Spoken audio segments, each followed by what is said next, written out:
Hi everybody, my name's Tom and I'm the creator of the Cannabis Altruistic Strain Hunters blog. And this afternoon we're going to take some time and do a little live reading from a pamphlet by a gentleman by name of Trent Goodbaudy named Freedom from Government, Statist Delusions. We had a little bit of interest on a previous post that I did stating that Trent was good enough to send this to us by PDF via email. And I'd like to take some time and just go through this a little bit this afternoon. We're going to read the introduction. We're also going to read the first chapter if I have the wind for it. I want to thank you for tuning in. I am the video podcaster at Cannabis Citizen Public Forum. We keep an ongoing list of cannabis news, some financial news, some political news, live stories around the country and world around the subject of cannabis and the biorenewable economy. I'm also the author of the pamphlets being published at 710 Peasant Publishing. There you'll find information ranging from statist delusions to financial fraud, construction fraud, and other things of that nature. So without further ado, this is the introduction to this pamphlet. It says, I suppose that since I have included the word statist in the title of this book, before I proceed, I should briefly explain what it is about. In case you are not aware of what a statist is, I will explain exactly what I believe a statist to be and what I am trying to achieve by writing this book. Statist, as defined by Merriam-Webster, is an advocate of statism. So perhaps the definition of statism would be appropriate at this point. Statism, as defined by Merriam-Webster.com, is concentration of economic controls and planning in the hands of a highly centralized government, often extending to government ownership of industry. That was a rather dry and uninteresting yet accurate definition, but maybe I should share what a statist is to me in easy to understand common terms. In my mind, a statist has an unending, all-enduring faith and wholehearted support of their government and its practice of forcing compliance with its legislation through violence. A statist believes that government is necessary for society, and if you do not support your government, it does not matter because you will be forced into compliance. There is no opting out of your servitude, there is only compliance. Comparable in ways to hardcore theism, someone that is a statist oftentimes believes that government is not only necessary, but should be involved in making decisions for people to the extent that violence and coercion is used. The majority of statists are typically, literally, stuck in the left-right paradigm of two-party politics.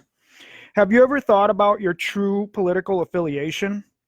Most of us believe that there are only two main choices, either Democrat or Republican, when in reality, there are many more political systems, from collectivism to socialism, anarchism to state capitalism, fascism to communism, most of which are largely misunderstood by the general public. For example, did you know that the People's Republic of China operates under a state capitalism political system and not one of communism, as the majority of Americans believe? I do not want to get too much into the explaining of what the many other political system models are and how they operate, as this would be a book into itself. Although I do want to build an awareness of what statism is and introduce you to less archaic and viable alternatives to it. I believe that the information, when presented properly, speaks for itself in terms of practicality and ethical alternatives to our current system.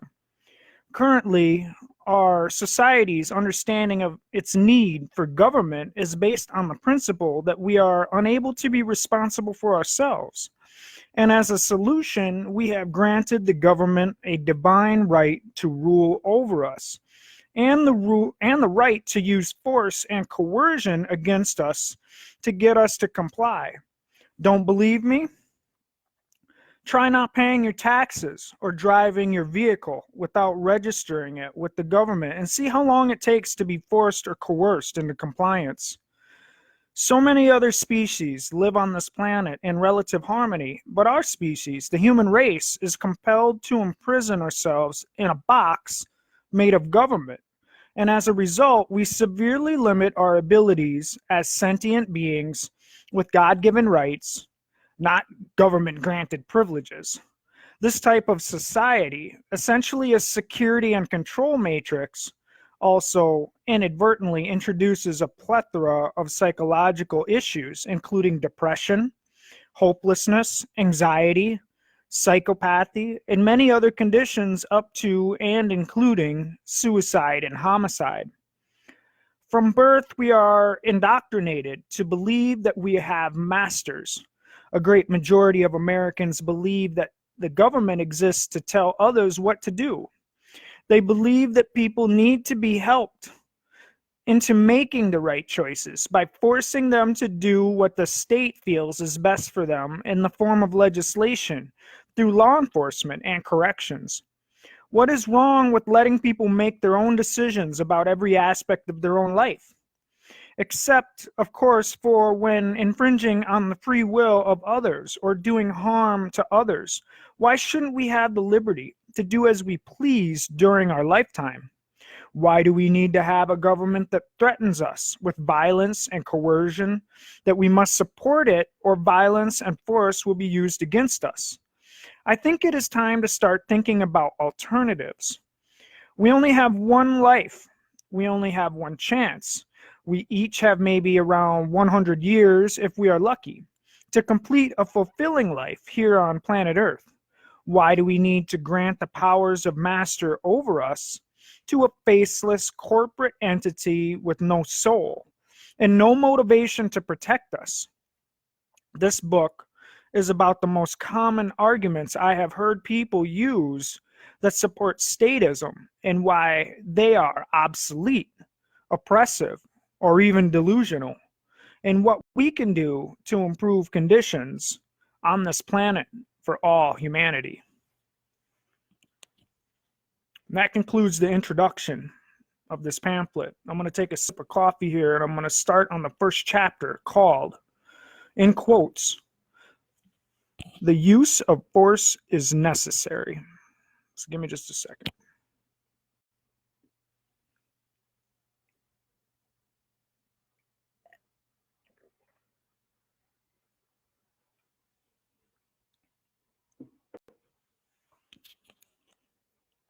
Chapter 1. The use of force is necessary. First, I must declare that while looking at all the heinous things police officers and other agents of government are capable of, it's important to remember that we are all equal as human beings, and most police are wonderful human beings that are just as capable of love and compassion as anyone else. Many of them choose their profession for noble reasons. They want to provide for the public safety, help people, and fight for justice. At the end of the day, we must remember that police are people, just like you and me. The difference is that they have a badge and the sanction to execute government policy by force. Because of this, it is important to make sure that the protocols of government are just and that the individuals holding the badges treat citizens fairly.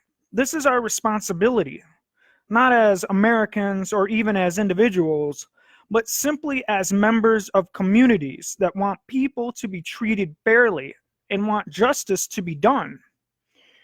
If you are a statist, chances are that you have never heard of the non-aggression principle, also referred to as the non-aggression axiom.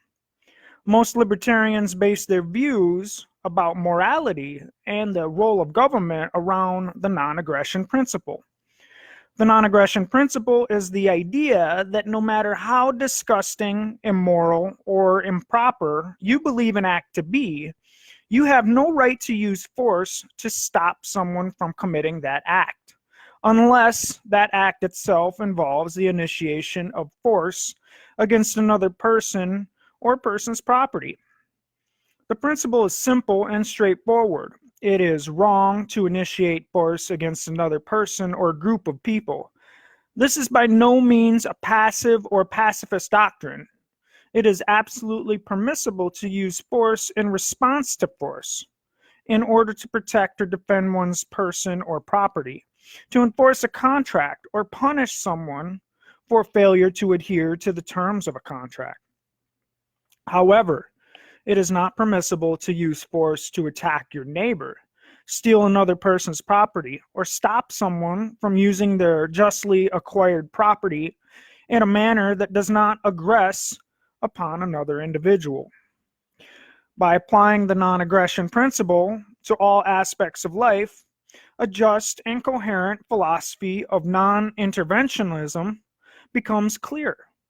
If no one is being harmed besides those people voluntarily engaged in the act, leave it alone. It is that simple.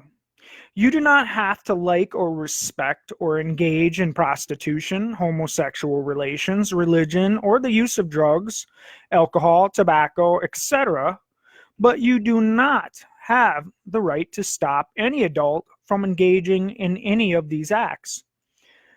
The non-aggression principle is a very important part of the natural rights philosophy. Every person is the owner of their own body and has the right to do with their body as they see fit.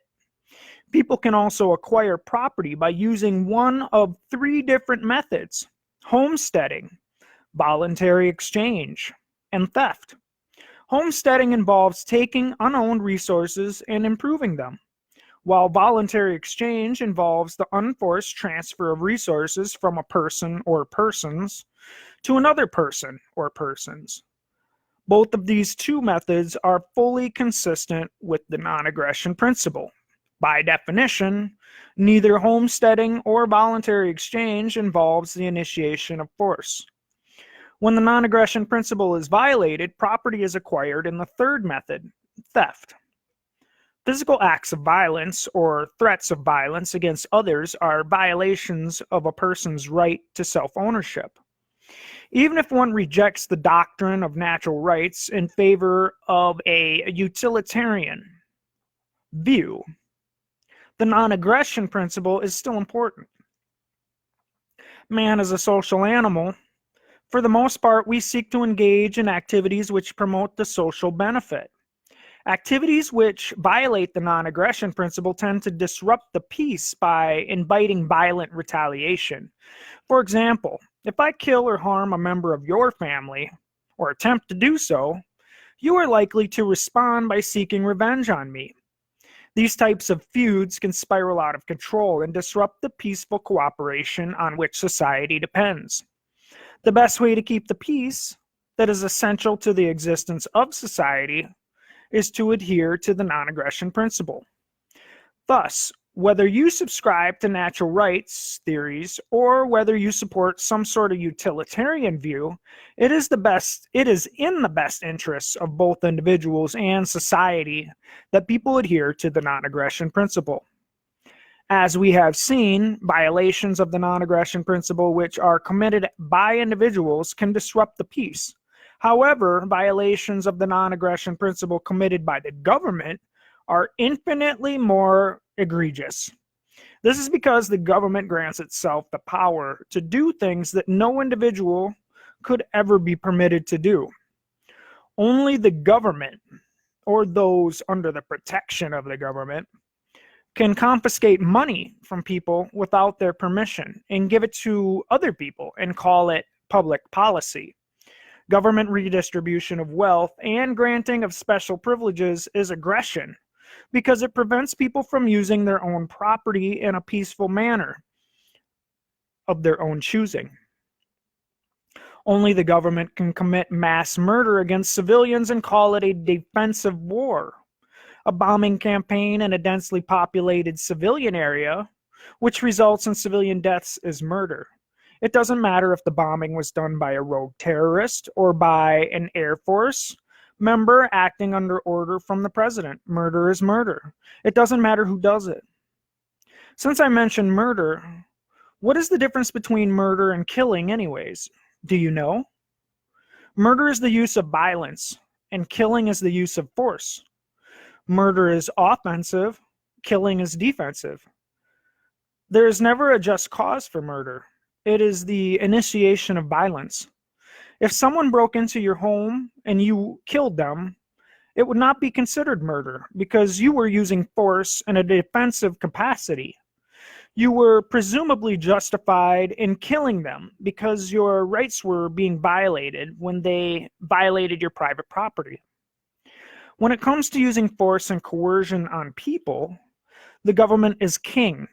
Only the government can throw human beings in cages for the crime of recreationally smoking a plant in their own home.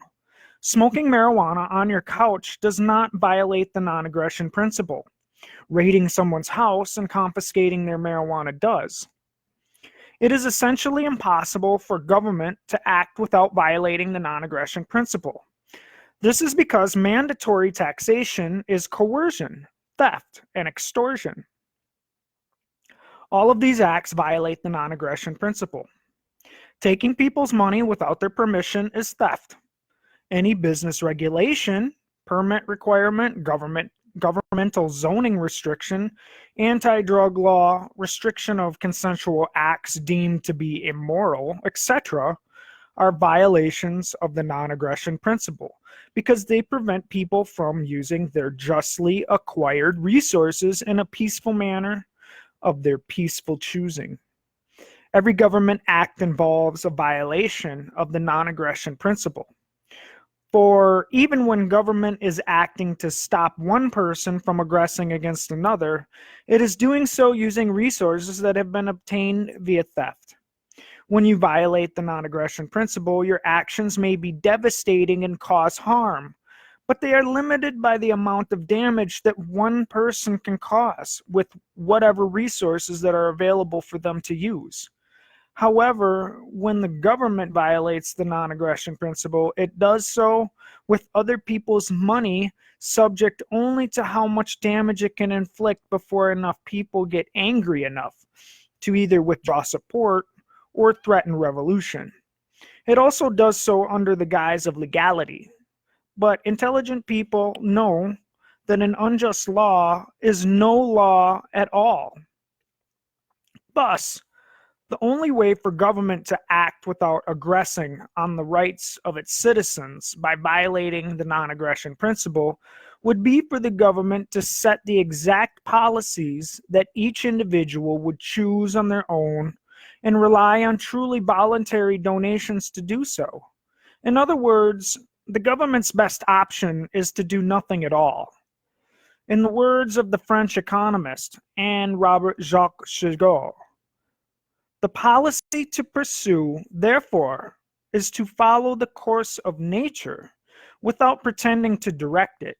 For, in order to direct trade and commerce, it would be necessary to be able to have knowledge of all the variations of needs, interests, and human industry in such detail as is physically impossible to obtain even by the most able, active, and circumstantial government. And even if a government did possess such a multitude of detailed knowledge, the result would be to let things go precisely as they do of themselves, by the sole action of the interests of men, prompted by free competition. End quote. This isn't just the stuff of libertarian philosophers. The rapper Lil Jon famously uttered the phrase, "Don't start no shit, there won't be no shit." This concept is remarkably simple. Do not initiate the use of force against another person. Respect their right to engage in peaceful activities on their own property in any manner they see fit. The use of force should be the final option ever chosen, but it must remain an option. The use of force is only necessary and justified as an act of defense, or as a last resort to defend a friend or family member from an impending or imminent attack. This can be extended to defending property or homeland from violence, or an attack with force as well. If we truly live in a free society, we should not be forced to do things that we do not want to do. And forcing people to do things that they don't want to do seems to be what the government has been doing. Why do we continue to allow this to happen? When you think of what your rights are in particular, simply think in terms of right and wrong. If it is morally right, you have the right to do it. That is where the term rights came from, right and wrong. If we are morally right, if we are morally doing right, we have the right to do it. We are within our rights. Get it? So many do not understand that morality or common sense is a law that is above us. Everyone stands under this law because it is based on morals. There is no one above common sense. Simply stated, government exists to exercise authority over people's lives. It is a ruler, a master, an owner of people. The problem is that we allow the government to exercise authority over people's lives, even though it has no soul, no compassion, and not even a duty to protect us anymore. Refer to DeShaney versus Winnebago County, United States Supreme Court, 1989. Knowing this, how could we continue to allow it to exercise authority over people in a coercive manner? We should not be so scared of our natural state of being or natural law. When I say natural law, I am referring to the law that is above us, the law of right and wrong, the law that no man is above, the law that we all stand under inherently. An example of natural law states that if someone is violating our rights through violence, we have the inherent right to respond with the use of force. The government is authorized to use force, but it is not authorized to use violence and coercion. How can we give the government a right that we do not have as individuals? When the government justifies these wrong actions, it is trying to create a right that does not exist.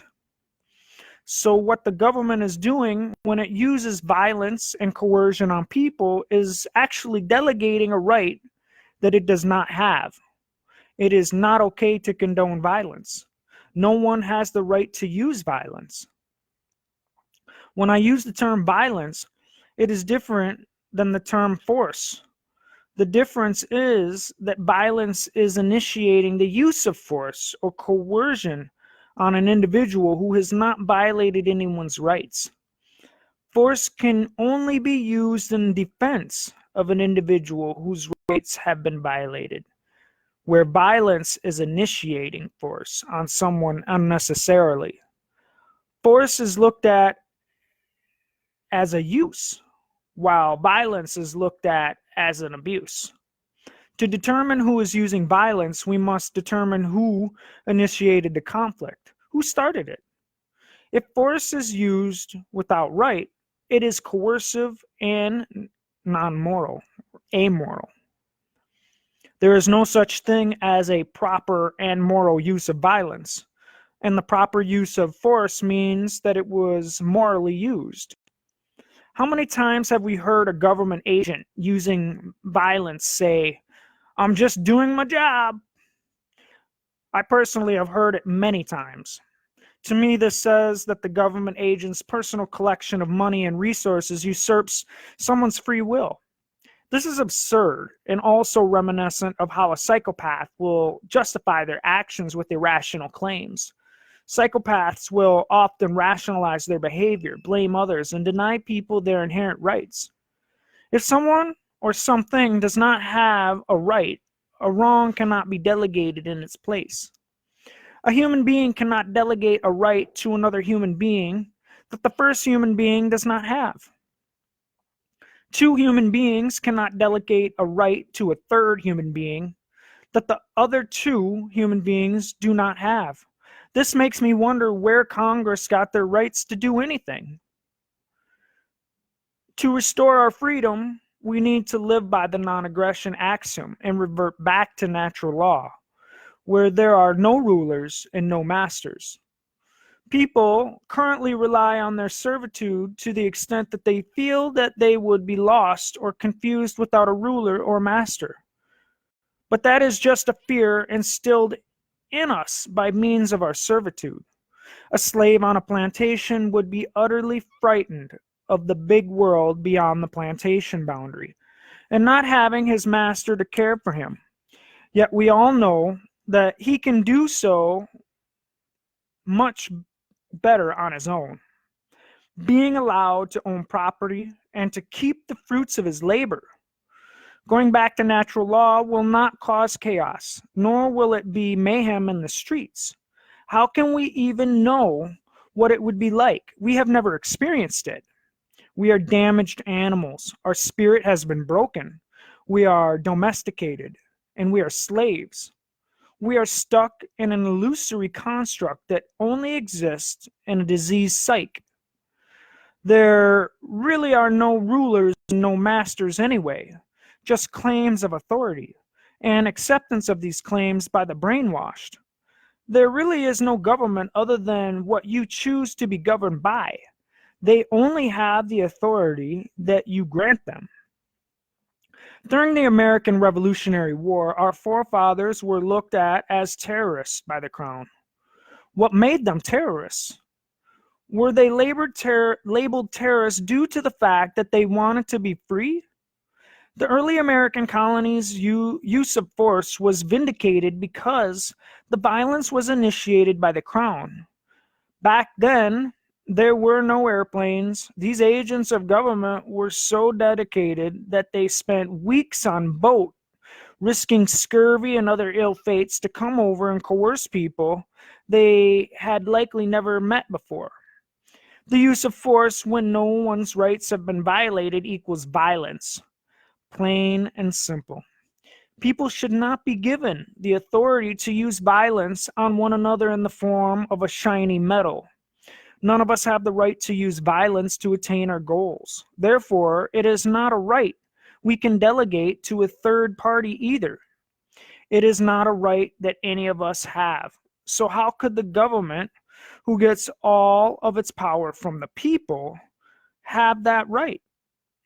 It isn't okay for me to make a bunch of rules with penalties and then go out and enforce them through violence. So there should be no violent enforcement by other entities either, especially not by corporate entities that are biased to the bottom line and rarely held accountable, or oftentimes delegated powers are used by its agents to empower their own ego. If someone knows that they can use violence and they then will be exonerated, they are more likely to justify the use of violence individually, especially if they suffer psychological issues. Our society has been taken over by psychopaths. Psychopathy is a personality disorder that has been variously characterized by shallow emotions, including reduced fear or lack of empathy, and stress tolerance, cold-heartedness, egocentricity, superficial charm, manipulativeness, irresponsibility, impulsivity, criminality, antisocial behavior, a lack of remorse, and a parasitic lifestyle. Government psychopaths believe you don't have the right to use coercive force on people, but they do. There is also a kind of learned psychopathy that exists in our culture. And these secondary psychopaths are not intentionally psychopaths. They have assumed their condition because they are just so focused on their own survival that they have compromised their own morals. It is morally wrong to initiate force against people that have not violated anyone's rights. And let's pose that as a question. Is it morally wrong to initiate force against people that have not violated anyone's rights? Should the government take action against people that have not violated anybody's rights? For example, most people are peaceful and just go to work every morning and work for an honest living.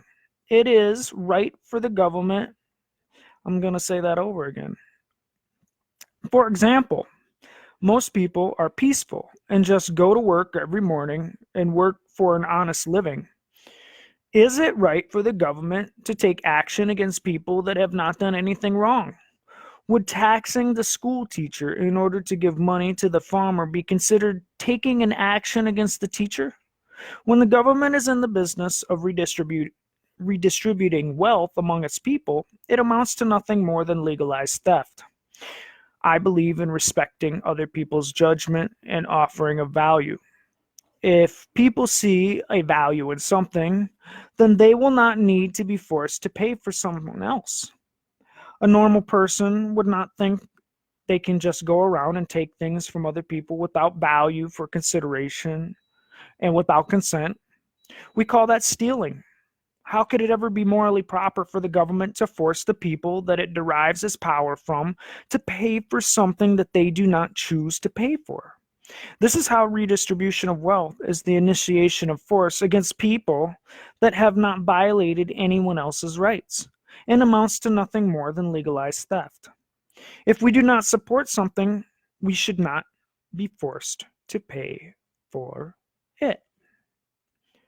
The Declaration of Independence states that all legitimate governmental power is derived from the people, and that the government actually gets its power from the consent of the governed, and that the sole purpose of governments is to secure unalienable rights that we are endowed by our Creator with, not privileges granted by the government. The Declaration also states that whenever any form of government becomes destructive of these ends in protecting rights, it is the right of the people to alter or abolish it, and to institute new government, laying its foundations on such principles and organizing its powers in such form as to them shall seem most likely to affect their safety and happiness. Prudence, indeed, will dictate that governments long established should not be changed for light and transient causes. And accordingly, all experience hath shown that mankind are more disposed to suffer, while evils are sufferable, than to right themselves by abolishing the forms to which they are accustomed. But when a long train of abuses and usurpations, pursuing invariably the same object, evinces a design to reduce them under absolute despotism, it is their right, it is their duty to throw off such government and to provide new guards for their future security. So we must truly ask ourselves, exactly where does the power of government come from? Does it come from the citizens, or does it come from the barrel of a gun? We as individual citizens don't even have the right to initiate physical force against other citizens that haven't violated anybody's rights. And so that definitely could not be a power that we have given government, as it is not ours to even give. There is no way that we could have delegated the right to use force against people who have not violated anyone else's rights, as the people do not even retain such a right. The use of force may be acceptable when such a situation justifies it, such as when someone's rights or property have been violated, or in a self-defense situation. But you can't force someone to make a choice, or the choice is no longer theirs. A choice that is made for you is an order, not a moral decision. A decision realized through the use of force fundamentally can never be considered a right. A choice that you are forced to make can be considered necessary or justified. However, justification is subjective and can be manufactured and mean different things to different people. Anything can be justified. Justification by nature is relative. The government is violence. It does not ask you nicely to obey the law. It arrests you and convicts you. So the question is basically, the same as, is government necessary? I do believe that law enforcement does have a place, but only if someone has had either their rights or property violated. As a moral society, we should not condone violence by any party. Force is absolutely necessary to protect a man's home and family. This does not mean one should seek confrontation, but if the safety of one's spouse or family is threatened, being willing to engage in a forceful act may be the only way to protect them. This principle could be extrapolated to the country as a whole to say that the use of force is necessary in the event of invasion to combat invaders. Take, for example, the story of the American heroes on 9/11 that attacked the terrorists on the plane over Pennsylvania, forcing the plane down and saving countless lives. In events like these, where one's family and home are threatened, defensive force is sometimes the only solution. Violence, however, is becoming far too normalized in America. Violence is portrayed as fun, and the top grossing video game last year was the first-person army shooter. We are being conditioned, desensitized, and this is because people are taught through violence on TV and wars that violence is not only necessary, but something entertaining.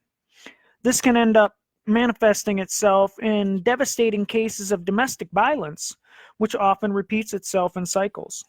There is no moral reason to use violence.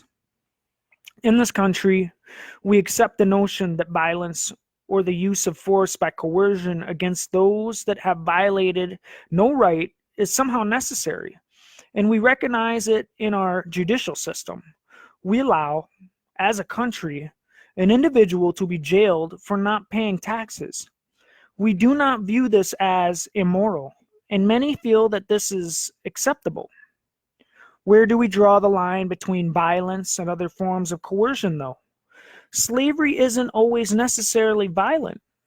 That is until the slave tries to leave or sell the products of their labor themselves. Equally, bosses and the state aren't necessarily violent until we disobey them. So often revolutionaries are seen as starting it because they draw out the unspoken everyday violence needed to make the state capitalism work, when in fact the violence is already there as concealed, constituted power, as opposed to our creative, destructive, constituting power. Slavery is inherently violent, as becoming a slave means coercive dispossession of the body. Slaves usually don't just volunteer to be slaves. Unfortunately, if we cannot stop the usurpations of people's power by government, violence will continue to be deemed necessary. And unfortunately, they have many guns, bullets, and other compliance-inducing devices. So while knowing that defensive force may be necessary at some point, it is not preferred and a fight that we really want to avoid. The media will, of course, always spin any violent action to exonerate the government. The portrayal of violence is carefully manipulated by the media. We need to modify our perception of violence. Authority creates a monopoly over the definition and legitimacy of violence. There can never be a definitive description of violence that can rigidly characterize one act as being violent or not, as long as the government and media are defining these terms. The presuppositions of our society, along with the mainstream media influence, are keeping people in the dark. To be governed, and this is a quote, to be governed is to be watched, inspected, spied upon, directed, law-driven, numbered, regulated, enrolled, indoctrinated, preached at, controlled, checked, estimated, valued, censured, and commanded by creatures who have neither the right nor the wisdom nor the virtue to do so. To be governed is to be at every operation, at every transaction noted, registered, counted, taxed, stamped, measured, numbered, assessed, licensed, authorized, admonished, prevented, forbidden, reformed, corrected, and punished. It is, under pretext of public utility and in the name of the general interest, to be placed under contribution, drilled, fleeced, exploited, monopolized, extorted from, squeezed, hoaxed, robbed, then, at the slightest resistance, the first word of complaint, to be repressed, fined, vilified, harassed, hunted down, abused, clubbed, disarmed, bound, choked, imprisoned, judged, condemned, shot, deported, sacrificed, sold, betrayed, and to crown all, mocked, ridiculed, derided, outraged, and dishonored. Pierre Joseph Proudhon. End quote. Violence often diminishes the power of those who employ it, necessitating the use of more violence in an attempt to gain or maintain control. Power and violence are not the same. Power is psychological, a moral force that makes people want to obey. Violence enforces obedience through physical coercion. Those who use violence may manage to temporarily impose their will, but their command is always tenuous because when the violence ends or the threat of it lessens, there is even less incentive to obey the authorities. Control through violence requires constant vigilance. Too little violence is ineffective. Too much violence generates revolt. Violence is the weapon of choice for the impotent. Those who don't have much power often attempt to control or influence others by using violence. Violence rarely creates power. On the contrary, groups or individuals that use violence often find their actions diminish what little power they do have. Groups that oppose governments often try to compensate for their perceived lack of power by using violence. Such violence simply reinforces state power. A terrorist that blows up a building or assassinates a politician gives government the excuse it wants to crack down on individual liberties and expand its sphere of influence. When a government turns to violence, it is because it feels its power is slipping away. Governments that rule through violence are weak. Dictators have always had to rely on terror against their own populations to compensate for their powerlessness. The U.S. would feel no need to fight wars in Latin America or the Persian Gulf if it had power in those regions. The only way to maintain control is in the absence of power, is through the continual use of violence. Protracted violence results in diminished power, making more violence necessary. The government would have you believe that you can't just take your freedom, but in reality, that is the only way it can be done. So once again, just in case you missed it, the force versus violence dichotomy. Force, the capacity to do work or cause physical change, energy, strength, active power. Action which is in harmony with morality and natural law, because it does not violate the rights of others. Action which one always possesses the right to take, including defending oneself against violence. Violence is the immoral use of physical power to coerce, compel, or restrain. Initiation of coercive action, which is in opposition to morality and natural law because it involves the violation of others' rights. Violence is action which one never possesses the right to take. You can't stop people from doing what they want to do. Banning products just leads to black markets, where entrepreneurs are replaced by criminals, eventually leading to brutal gang wars, among other negative outcomes. The government spends trillions trying to prevent people from harming themselves, all in vain. A statist will have you believe that force is necessary under certain conditions. And while this may be true, there are no conditions in which violence is truly necessary. We, as reasoning, thinking, Inhabitants of this planet always have other choices. Violence of any kind is not necessary for the benefit, furtherance, or preservation of the human race. We have other choices. We have language. We can communicate. We can diffuse a violent situation or avoid it. We do not have to take out our frustrations, wishes for gratification, resources, food, domination, anything that drives us in the form of violence. We have brains. We can figure out another way, a better way, to resolve any dispute than war. We do not need violence. We do not need to hurt and maim and kill each other. We don't need to do this. We don't need to stockpile nuclear weapons. We don't need to gather arms which could devastate and depopulate of any life of a whole continent or the whole world. We know we don't need it. We know we don't need violence. And this concludes the first chapter of Freedom from Government, Statist Delusions by Trent Goodbaudy. And I'd like to give a little allegory story that came out of Africa recently. Africa is a checkerboard of different areas of violence and calamity.